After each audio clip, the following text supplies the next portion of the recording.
Right, we'll start with a 60-second question and answer session. Quick fire questions to get to know you as a person rather than just a politician. Have you got a favourite film? Favourite film? Oh, any of the Bond films really. Big Bond film fan, so I would say any of those. And if you forced me to pick one, I'd have to think very carefully, and you'd be here for a very long time while I discussed it. You got favourite TV programmes? There is nothing better on television for me than The West Wing, by miles. And you'd expect a politician to say that, but it's true. And it makes you feel good about politics, which is the bad thing these days. It's a good programme. You got a favourite tipple? All kinds of American whiskey, actually. Big bourbon fan, so I drink quite a bit of that. My wife's American, so we try and pick some up when we're in the States. And one question that a few people struggle with, celebrity crush? Well, that's easy. Cheryl Cole's available, isn't she? It's the one I've given a lot of thought to, obviously, as you'd expect, with all the many other policy responsibilities. That's the question I've been thinking. Moving on to a few questions about politics that are going to affect students. What will you probably be doing to help students find jobs when they graduate?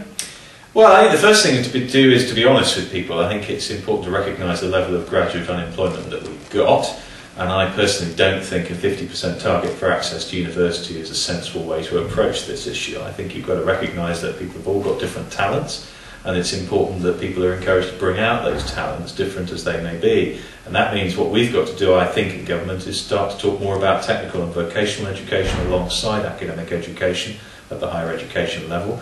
And for some people, an academic degree is absolutely the right place for them to be, but not for everybody. And I think part of the gap that's appearing between people's expectations and the reality of employment when they leave university or college is that people aren't necessarily doing those things that employers value. So we've got to involve employers a lot more in deciding what people do, and I think people are making much more of a conscious effort to think about what they want to study, because they've got to pay for part of it themselves. So you may want to come on to that. But there is, I think, a lot to be done in terms of good quality careers advice, making sure people match their talents to what they study and then to what they go on to do afterwards. That will help. But in the end, the way to deal with this sort of level of graduate unemployment is to get the economy working properly again and create the wealth in the first place. And that's, again, something I'm sure we want to come on to. Your personal stance on the university tuition fee, should they rise, be abolished, or lower? Well, I think we'll have to wait to see what the reviews come up with, because obviously there's a review underway at the moment. I wouldn't be surprised if they had to rise, and I think what's important to bear in mind is that we are now competing in a global market rather than just a national one. If you're at the University of Warwick, you're not competing for jobs, and you're not competing as a university for students just with people and places in Britain. You're competing with international institutions in the States, in Europe and elsewhere. So they've got to be able to compete as a university with those places. That means you've got to compete to some degree with the level of funding those other countries get, and we're not there yet. So for me, the issue really is about how generous are the repayment terms. How long can you wait before you start to repay, and at what level do you repay, and at what earnings will you start to repay? Those are the crucial issues. And also, I think the universities have got some way to go in demonstrating to you, the student, that they've got a better product on offer than the one they've got at the moment. I think you need a little more face time with tutors and teachers, and I think we've got a lot more to do on that side of the equation as well. So there's a bit more work to do, I think, before we can be sure exactly what level tuition fees should be at, but I don't think I'd rule out them rising.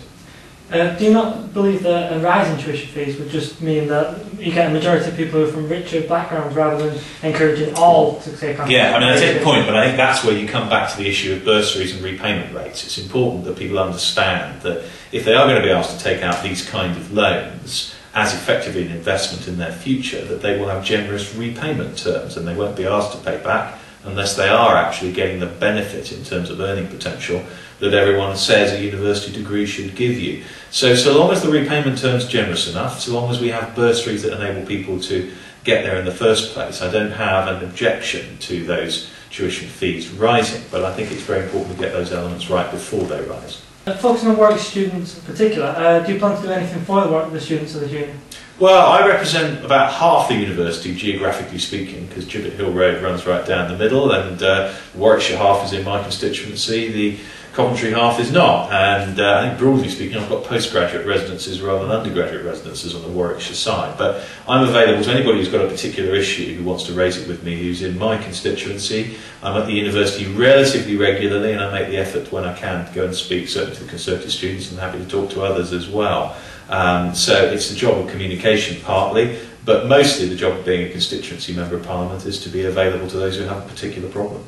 One issue that has been brought up about Kenilworth is the buses and the bus system. Is this something that you plan to address? Well, there is an issue with the buses, you're absolutely right about that, and it's part of a wider bus network, of course, which we've got to get right. There's also an issue about disabled access to the buses too. So there are a number of things that we're looking at on buses. I don't directly control, of course, the bus network, so I can't make the X1 run more often or whatever it may be, but there is an issue, and it's certainly something I've been looking at from a whole range of perspectives.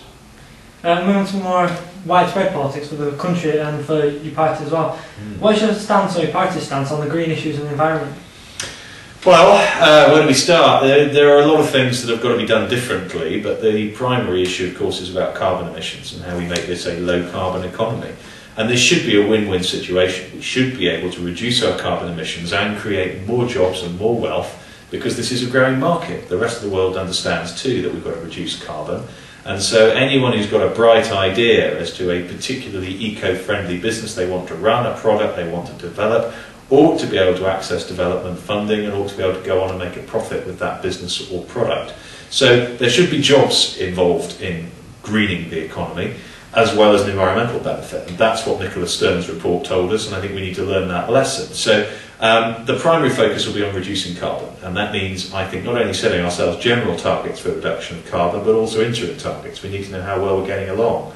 Otherwise, what will happen is everyone will say, well, we've got 30 years to reduce our carbon, we'll leave it till the end, and it'll be too late.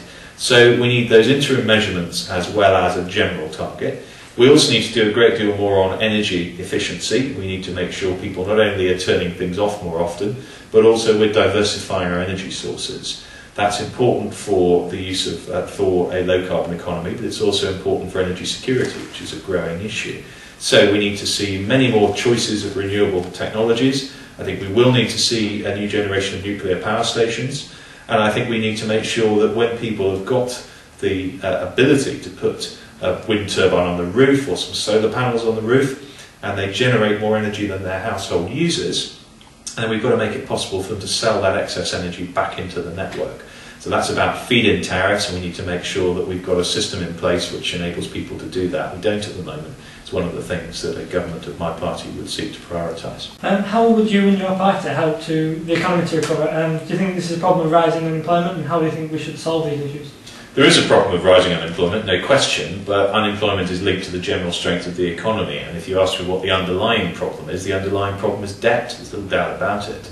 We've got a whacking great deficit in this country, and it needs to come down. You can't carry on borrowing something like £178 billion this year without feeling the negative effects in the economy as a whole. So the first thing we've got to do, as the first order of business for any new government, I think, is to start to reduce that deficit. That's going to involve some tough choices. It's going to involve either increases in taxation or at least not being able to deliver reductions in taxation, and it's going to involve cuts in government spending. There's no real argument about that. Every party will accept, if you press them, that cuts have to be made. The question is where you make them, how fast you make them, how you send the right signals to the markets, because the other thing we have to bear in mind is that if we don't do something about the deficit fairly quickly, then we will start finding it very difficult to actually borrow money in the international money markets, and the country's credit rating will suffer. If that happens, our interest rates go up, and that will put many families in very serious difficulty, because the one thing that's good news for most people in my constituency at the moment is low mortgage rates.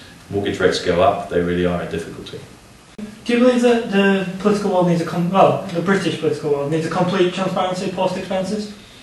Yeah, I think transparency is vital. I think the only way you're going to restore trust, first of all, and second of all, make sure good behaviour is maintained, is to have absolute transparency on expenses. So we need to know what people are claiming as they claim it. And so what we're doing, and what I think everyone will in the end have to do, is to register your claims online as you make them. So it's not a question of waiting till the end of the year or the end of a period of years and finding out what your MP's been up to. You should be able to look online at the claims your MP makes as he or she makes them. And that, I think, will help to keep them honest. And in the end, people should understand what's being done with their own money. The only thing I think we're entitled to ask for in return is that people look at this in a fair-minded way. And the trouble with the expenses argument has been the danger of throwing the baby out with the bathwater. That you say no MP should be allowed to claim expenses for anything. Well, if you do that, you'll end up with only two groups of people in Parliament: the very wealthy, or the ones who are subsidised by an external organisation to be there. That doesn't provide, I don't think, the sort of representative democracy most people want to see.